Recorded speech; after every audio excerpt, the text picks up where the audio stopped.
Hello and welcome to civil services Gurukul. जो हमारा आज का टॉपिक है वो है आर्टिकल 3 ऑफ द कॉन्स्टिट्यूशन। हमने अपनी आर्टिकल की सीरीज को स्टार्ट किया हुआ है और उसमें आज हम क्या देखेंगे, आज हम देखेंगे आर्टिकल 3 किस चीज के बारे में बात करता है। तो बच्चों, आर्टिकल 3 दो चीजों के बारे में बात करता है। एक तो वो कहता है फॉर्मेशन ऑफ न्यू स्टेट्स, कोई नया स्टेट आपने फॉर्म करना है, कोई आपने नया स्टेट फॉर्म करना है। एक तो ये उसकी बात करता है, दूसरी किस चीज की बात करता है, टू ऑल्टर द एरिया। अगर आपने कोई स्टेट की बाउंड्री को, एरिया को या नेम को ऑल्टर करना है जो एग्जिस्टिंग कैपेसिटी में है, उसको हम कैसे कर सकते हैं। तो यहाँ पे दो स्टेट्स की बात होगी, फॉर्मेशन ऑफ न्यू स्टेट्स, और दूसरी किस चीज की बात होगी, एग्जिस्टिंग स्टेट को ऑल्टर करने की। So let start with the article. हम देखते हैं कि कॉन्स्टिट्यूशन में क्या लिखा है इस आर्टिकल के रिगार्डिंग। सो लेट सी, हम देखते हैं कि किसको इन्होंने परमिशन दी है।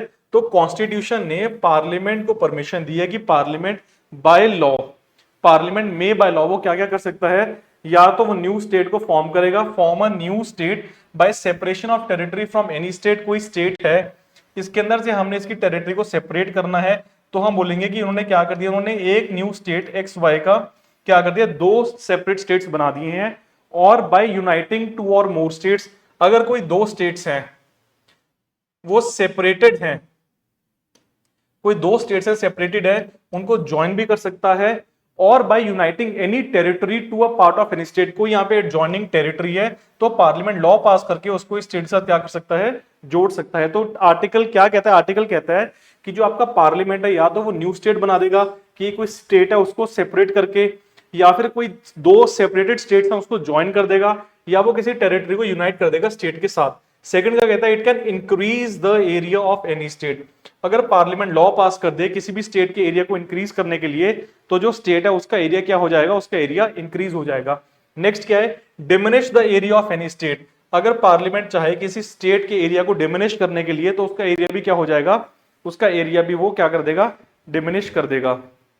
नेक्स्ट है alter the boundaries of any state. अगर किसी स्टेट की बाउंड्री को ऑल्टर करना है तो पार्लियामेंट वो भी ऑल्टर कर देगा। और लास्ट में क्या है, alter the name of any state. अगर उसे नेम चेंज करना है किसी भी स्टेट का, तो वो क्या करेगा, उस नेम को भी वो ऑल्टर कर देगा। तो ये कुछ चीजें हैं जो पार्लियामेंट कर सकता है according to article 3 of the constitution. अब देखते हैं कि ये चीजें एक्सरसाइज कैसे होती हैं, या इसके बारे में कॉन्स्टिट्यूशन में क्या लिखा है।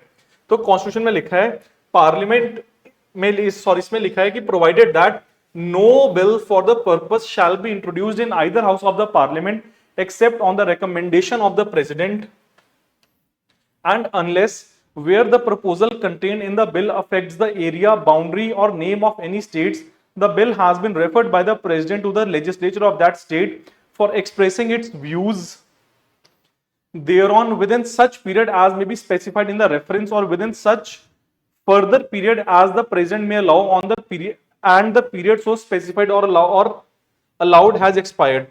तो यहाँ पे जो ये लैंग्वेजेस को डीकोड करते हैं, इसमें लिखा है, उन्होंने बोला है कि कोई भी अगर आपने ऐसा काम इनिशिएट करना है जिससे आपने न्यू स्टेट या आपने एग्जिस्टिंग स्टेट को ऑल्टर करना है या उसके अंदर कुछ बनाना है, तो क्या करोगे, तो आप एक बिल पास करोगे। वो बिल कहां पे इंट्रोड्यूस होगा, सबसे पहले पार्लियामेंट में। पार्लियामेंट में कितने हाउसेज हैं, दो हाउसेज हैं, लोकसभा एंड राज्यसभा। आप किसी भी हाउस में बिल इंट्रोड्यूस कर सकते हो। उसके लिए कंडीशन क्या है कि बिल इंट्रोड्यूस करने से पहले आपको प्रेसिडेंट को बताना पड़ेगा और प्रेसिडेंट उसको रिकमेंड कर सकता है। यहां लिखा है देखो, except on the recommendation of the president. तो प्रेसिडेंट को आप बताओगे कि हम ये काम करने वाले हैं, और प्रेसिडेंट चाहे तो उसको रेकमेंड कर सकता है, या प्रेसिडेंट बोल सकता है कि चलो कोई बात नहीं, एक बार इसको देखते हैं कि ये बिल की जर्नी देखते हैं, अगर ठीक लगा तो मैं इसको पास कर दूंगा। तो ये मैंडेटरी नहीं है कि उसको वो रिकमेंड करना ही पड़ेगा। यहां लिखा है except on the recommendation of the president, उसकी मर्जी है। अगर वो नहीं करता, एंड अनलेस, अगर प्रेसिडेंट नहीं करता तो वो तो भी बिल इंट्रोड्यूस कर सकते हैं। अगर वो करता है तो फिर प्रेसिडेंट बाउंड है किस चीज के लिए, कि जो भी प्रपोजल होगा उस बिल के अंदर, आपने नेम चेंज करना है, बाउंड्री ऑल्टर करनी है, आपने एरिया चेंज करना है, जो भी उसका प्रपोजल है, तो वो सेम प्रपोजल प्रेसिडेंट किसको भेजेगा, उस कंसर्न स्टेट को, जिस स्टेट का हम एरिया नेम या बाउंड्री चेंज कर रहे हैं। और वो बिल उस स्टेट लेजिस्लेचर के पास जाएगा, और उस स्टेट लेजिस्लेचर को टाइम दिया जाएगा, उस स्टेट लेजिस्लेचर को टाइम दिया जाएगा कि आपने इतने टाइम पीरियड में हमें रिस्पॉन्ड करना है।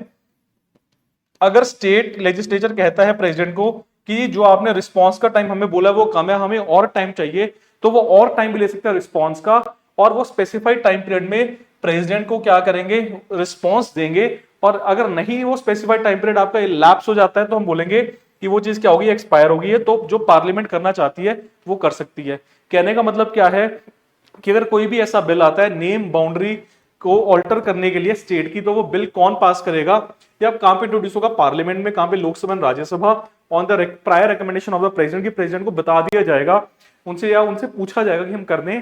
सेकेंडली क्या है कि प्रेसिडेंट की ड्यूटी है कि वो बिल को क्या करे, वो बिल को स्टेट को भेजे, जिस स्टेट के रिगार्डिंग वो बिल है, तो वो स्टेट लेजिस्लेचर उस बिल को स्टडी करेगा। स्टडी करने के बाद उनको कुछ टाइम दिया जाएगा कि आपने रिस्पॉन्ड करना है। अगर उस टाइम पीरियड में वो स्टेट लेजिस्लेचर रिस्पॉन्ड कर देता है तो वेल एंड गुड, अगर नहीं करता है, उनको और टाइम चाहिए, तो उनको और टाइम अलाउ किया जाएगा। और अगर वो रिस्पॉन्ड नहीं करते हैं आफ्टर दैट, तो हम बोलेंगे कि हमारा जो प्रपोजल था वो खत्म हो गया है, अब जो पार्लियामेंट एक्शन लेगी या जो भी पार्लियामेंट करेगी दैट विल बी वैलिड। तो ये लिखा है इसके अंदर। नेक्स्ट देखते हैं ये आर्टिकल और क्या कहता है। In this article in the clause states, जो हमने वर्ड यूज कर रहे हैं स्टेट, तो वो अकेला सिर्फ स्टेट नहीं, वो स्टेट और यूटी दोनों के लिए है। हमने आर्टिकल 2 में क्या देखा था कि आर्टिकल 2 में हम यूटीज यूज नहीं कर सकते, पर आर्टिकल 3 में जो वर्ड स्टेट है वो अकेला स्टेट के लिए नहीं है। जो टेरिटरी हमने वर्ड यूज किया वो किसको सिग्निफाई करता है, वो यूनियन टेरिटरी को सिग्निफाई करता है। और सेकंड क्या है, the power conferred on parliament by clause includes power to form new states. तो उसमें वही चीज है कि जो पावर है पार्लियामेंट के पास वो किसके लिए है, कि या तो वो एक स्टेट को बाइफरकेट करके दो स्टेट बना दे, या दो स्टेट को ज्वाइन करके सिंगल स्टेट बना दे। ठीक है जी। नेक्स्ट देखते हैं कि हाउ आर्टिकल 3 वर्क्स। अगर इसकी वर्किंग देखें तो वर्किंग में क्या है, स्टेजेस हैं। सबसे पहले क्या है, a bill to create new state must be recommended by the president. President को बता दिया जाएगा कि हम ये काम करना चाहते हैं। सेकंड क्या है, a bill must also consider the views of the state. जैसे हमने अभी देखा है कि स्टेट के व्यूज भी कंसिडर कर सकता है bill. To ensure that the reorganisation is not arbitrary. तो स्टेट को ऐसा नहीं लगना चाहिए कि पार्लियामेंट अपनी मन मर्जी से सारे काम कर रही है। तो स्टेट के व्यूज भी क्या हैं, ऑब्लिगेटरी हैं, कि स्टेट से रिकमेंडेशन ले लो, कि स्टेट कल को ये ना बोले कि हमसे पूछा नहीं गया और आपने ये एक चीज एक्सरसाइज कर दी है। तो ये है कि आर्टिकल 3 ऐसे वर्क करता है। नेक्स्ट है व्हाई आर्टिकल 3 इज इंपॉर्टेंट। देखते हैं कि इसकी इंपॉर्टेंस क्यों है। तो ये क्या करता है, it allows state divisions to remain relevant to the needs of the population. आपने देखा होगा कि 2014 में तेलंगाना बना था, तो लोगों की वो पॉपुलेशन की जो वो डिमांड थी उसको केटर किया गया यूजिंग आर्टिकल 3। और क्या करता है, it balances the need for administrative efficiency with in the preservation of federal principles. आपने देखा होगा कि 2019 में JNK जो स्टेट है, जो फॉर्मर स्टेट है, उसको क्या बना दिया गया, यूटी बना दिया गया। तो हमने क्या किया, हमने एडमिनिस्ट्रेटिव एफिशिएंसी की नीड्स को बैलेंस आउट किया। तो इसकी वजह से आप स्टेट भी बना सकते हो, अगर कोई स्टेट है उसको आप ब्रेक करके यूटी भी बना सकते हो। नेक्स्ट देखते हैं, however article 3 provides for to conditions. में दो कंडीशंस मैंडेटरी है जिसके ऊपर क्वेश्चन पूछा जाएगा। पहली क्या है, the bill which proposes such changes can not be introduced in the parliament except with prior recommendation of president. Prior recommendation का मतलब क्या है कि आपने बता दिया है कि हम ये काम करने वाले हैं। ठीक है। सेकंड क्या है, the bill has to be referred by the president. मतलब प्रेसिडेंट ये बिल किसको भेजेगा, कंसर्न स्टेट लेजिस्लेचर को, to express its views within a specified time. However the president is not bound by the views. President bound नहीं है। अगर state बोलता है कि आपने ये नहीं करना है, आपने ऑल्टर नहीं करना है, आपने नेम नहीं चेंज करना, आपने बाउंड्री नहीं चेंज करनी, तो जरूरी नहीं है कि प्रेसिडेंट उसको माने। हो सकता है प्रेसिडेंट उसको ना माने, रिफ्यूज कर दे।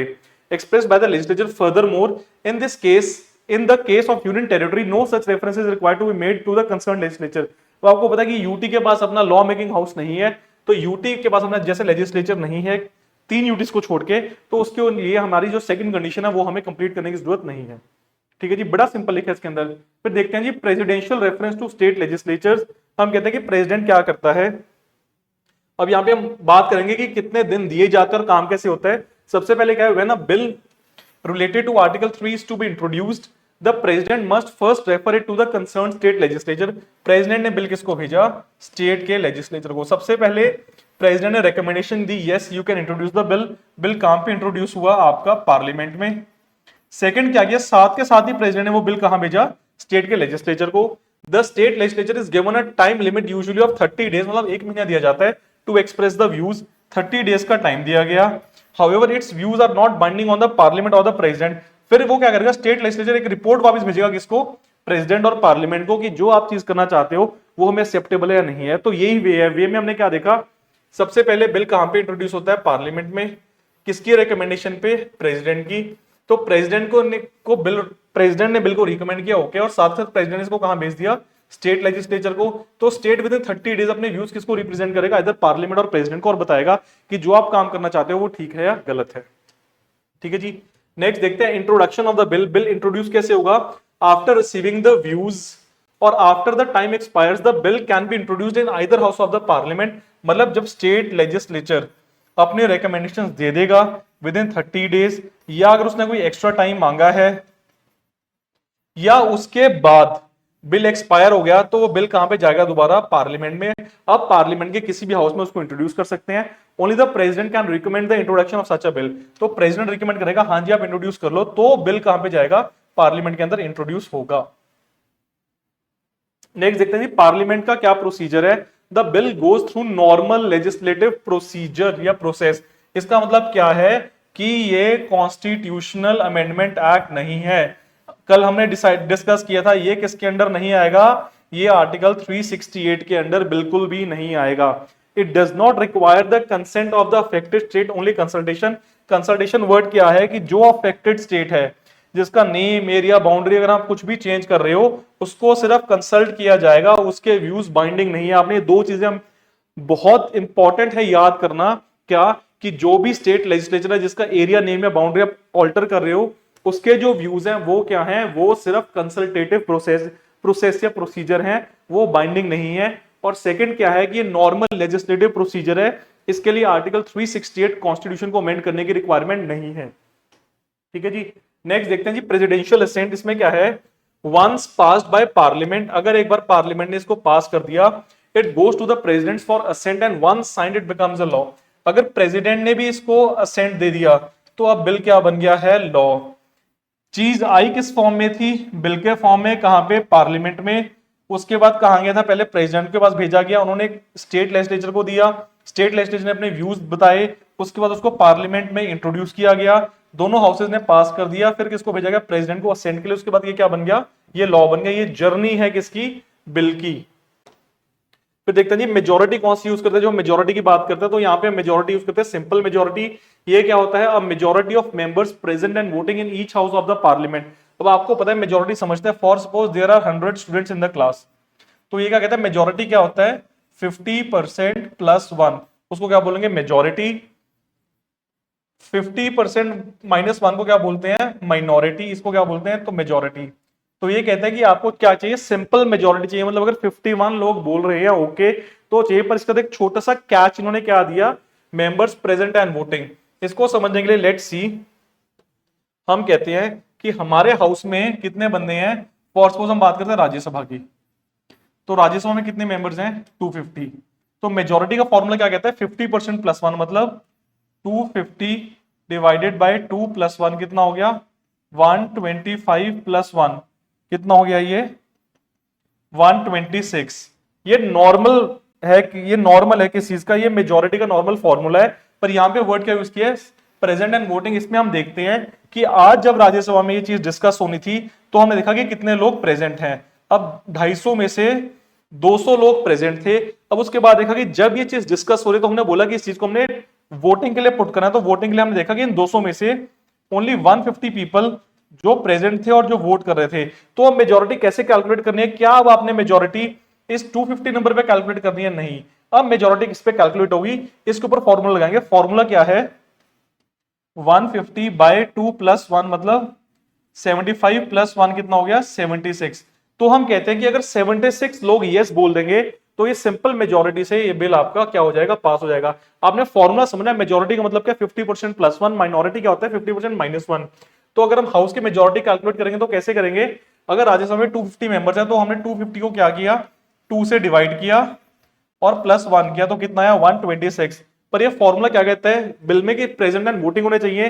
तो आज प्रेजेंट कितने लोग थे? 200। उन 200 में से 150 वर वोटिंग और 50 है उन्होंने वोट नहीं किया, तो उनको हम यहाँ से एक्सक्लूड कर देंगे। तो फॉर्मूला किसके ऊपर अप्लाई होगा? प्रेजेंट एंड वोटिंग के ऊपर। तो हम ये सीखना चाहते हैं कि प्रेजेंट एंड वोटिंग होता क्या है। ठीक है जी। नेक्स्ट देखते हैं जी स्टेट्स रीऑर्गेनाइजेशन एक्ट। तो जो ये आर्टिकल 3 है, जब इसको यूज किया गया, जब कॉन्स्टिट्यूशन बना, तो किस एक्ट के थ्रू यूज किया गया। तो हमारे पास एक एक्ट है, उसको बोलते हैं स्टेट रीऑर्गेनाइजेशन एक्ट 1956। ये पास किया गया आर्टिकल 3 के अंडर। इसके अंदर हमने क्या क्रिएट किए, हमने कंट्री के अंदर एक तो 14 स्टेट्स क्रिएट किए और 6 यूटीज हमने क्रिएट की, और इसने अबॉलिश किया किसको, 4 फोल्ड क्लासिफिकेशन को, जो हमने कल देखा था आर्टिकल 2 में कि हमारे पास part A, part B, part C and part D. हमने इसको अबॉलिश किया और हमने क्या किया, 14 स्टेट्स और 6 यूटीज बनाए, और हमने क्या किया, यूनिफाई किया हमने इंडिया को on linguistically and administratively coherent units. तो आपको पता है जैसे Andhra Pradesh was the first state in 1956 to be made on linguistic basis. तो हमने क्या किया कि दोनों लिंग्विस्टिक क्राइटेरिया और एडमिनिस्ट्रेटिव क्राइटेरिया को ध्यान में रखा और हमने क्रिएट करने स्टार्ट कर दिए स्टेट्स। ठीक है जी। नेक्स्ट हम देखते हैं कि लैंडमार्क जजमेंट्स क्या हुई आर्टिकल 3 के लिए। Yes, there are 4 landmark judgement जो हम स्टडी करेंगे। फर्स्ट का नाम है Babulal Parate versus state of Bombay 1960।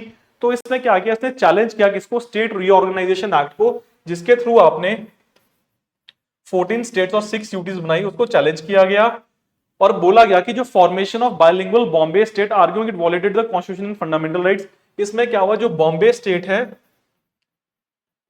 उसको बायलिंगुअल बेसिस के ऊपर बाइफरकेट किया गया, तो इसने जजमेंट उसको चैलेंज किया। तो सुप्रीम कोर्ट ने क्या बोला, अब सुप्रीम कोर्ट क्या है, सुप्रीम कोर्ट अपेक्स कोर्ट है। अपेक्स कोर्ट मतलब सबसे बड़ा कोर्ट है, इसके ऊपर कहीं पे भी अगर यहाँ पे केस चले जाता है तो आप कहीं पे भी और अपील नहीं कर सकते। ठीक है, तो उसने बोला कि parliament has full power under article 3 to reorganise states. हमने प्रोसीजर देख लिया, प्रोसीजर क्या था, प्रोसीजर हमने देखा था कि पहले बिल इंट्रोड्यूस होगा, प्रेसिडेंट उसको असेंट देंगे, स्टेट को भेजा जाएगा, स्टेट बिल को रिव्यू करेगा, रिप्लाई करेगा, फिर पार्लियामेंट में बिल आएगा, फिर अगर पार्लियामेंट इसको पास कर देता है तो दोबारा प्रेसिडेंट को भेजा जाएगा, अगर प्रेसिडेंट भी इसको असेंट देता है तो बिल क्या बन जाएगा, लॉ बन जाएगा।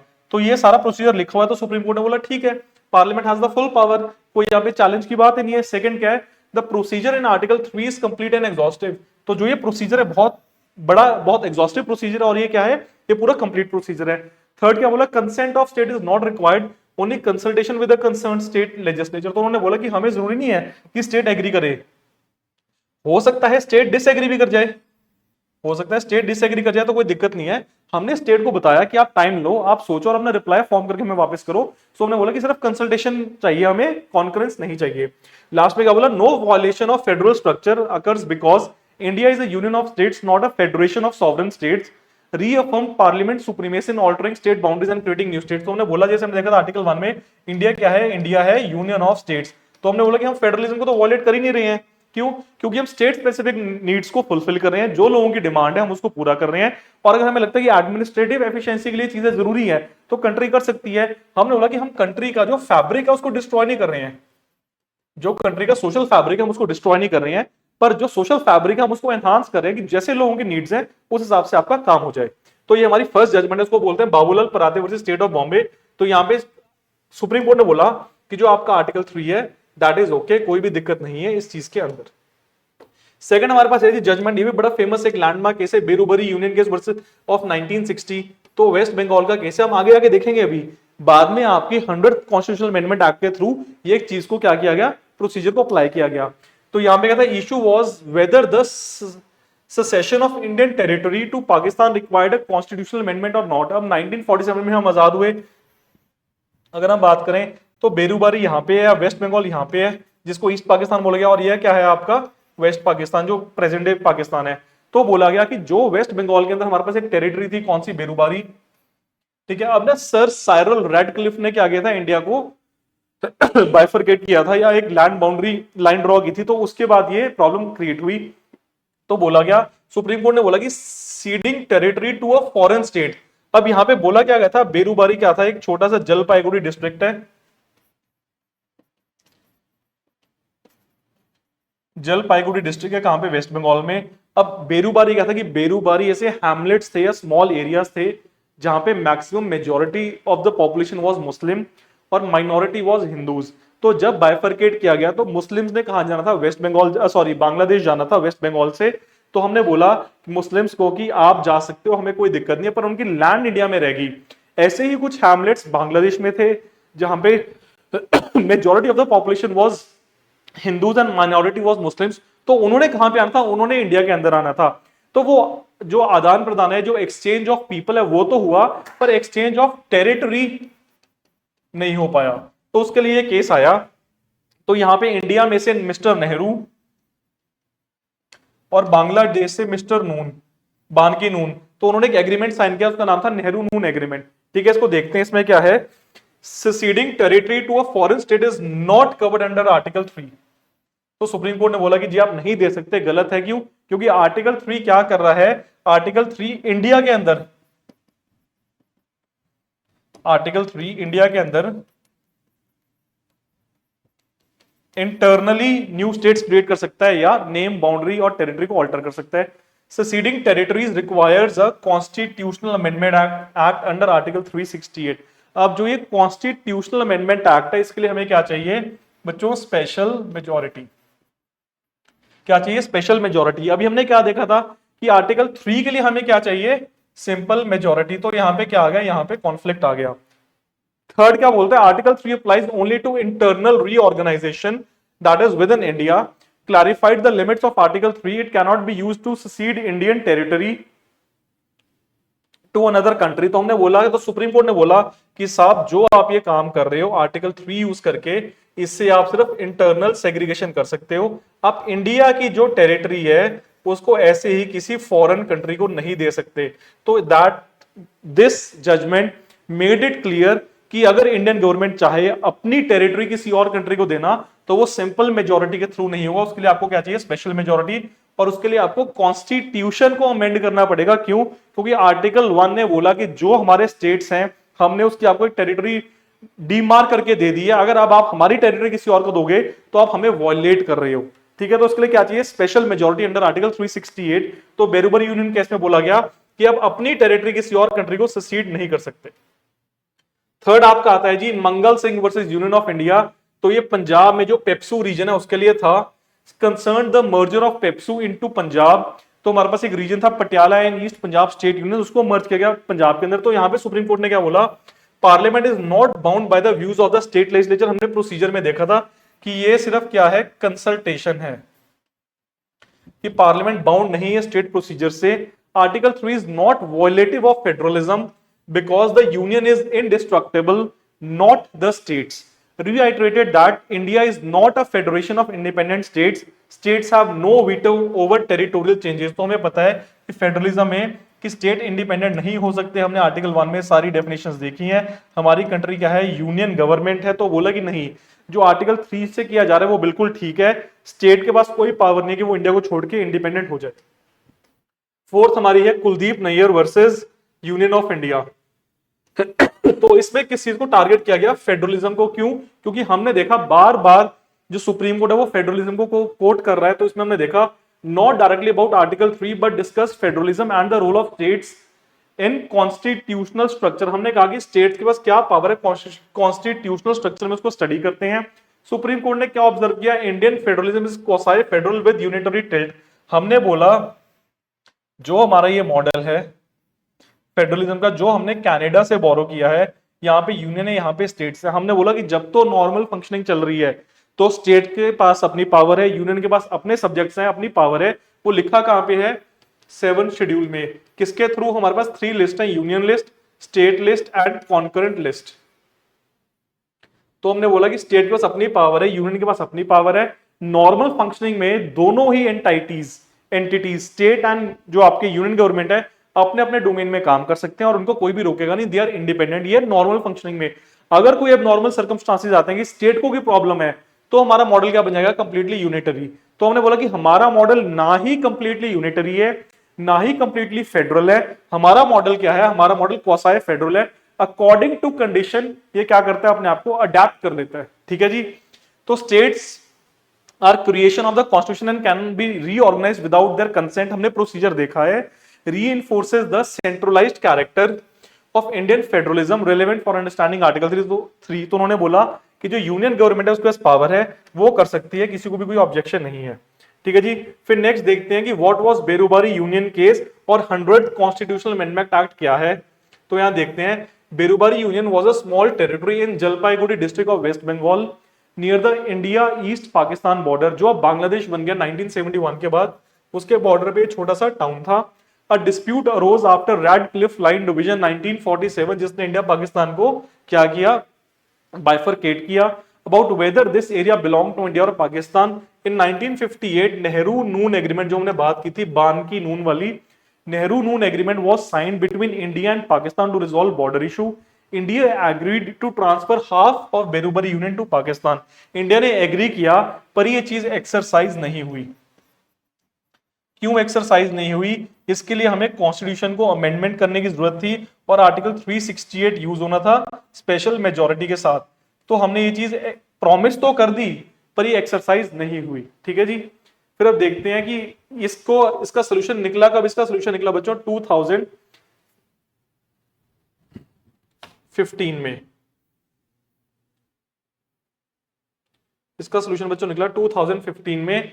तो वो हमारा क्या पास किया गया? हमारा 100th कॉन्स्टिट्यूशनल अमेंडमेंट एक्ट पास किया गया। लैंड बाउंड्री एग्रीमेंट के लिए इसको क्या बोलते हैं? Land boundary agreement act.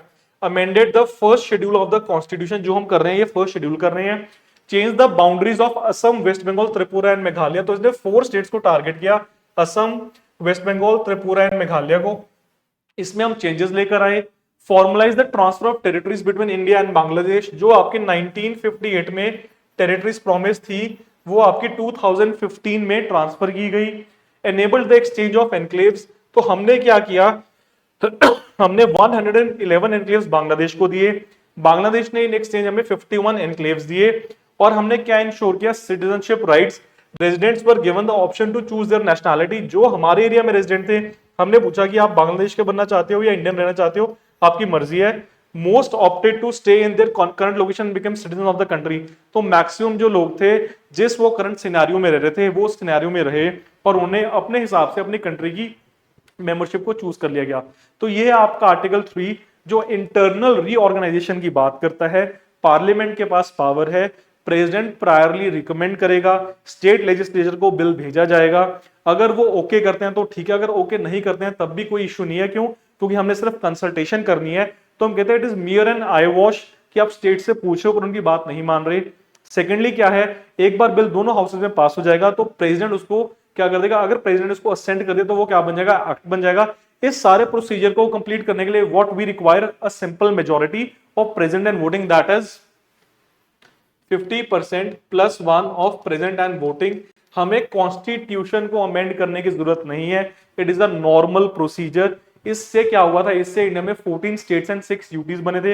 अगर करंट की बात करें तो 2019 में जेएनके को यूटी बनाया गया, उसके लिए भी यही यूज किया गया।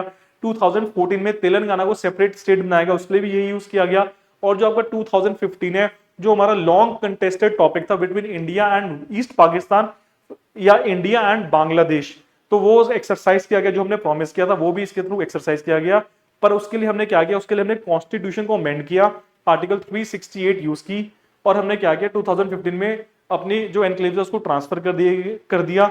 India gave 111 enclaves, India received 51 enclaves and this 100th amendment act is pertaining to 4 states. कौन से हैं?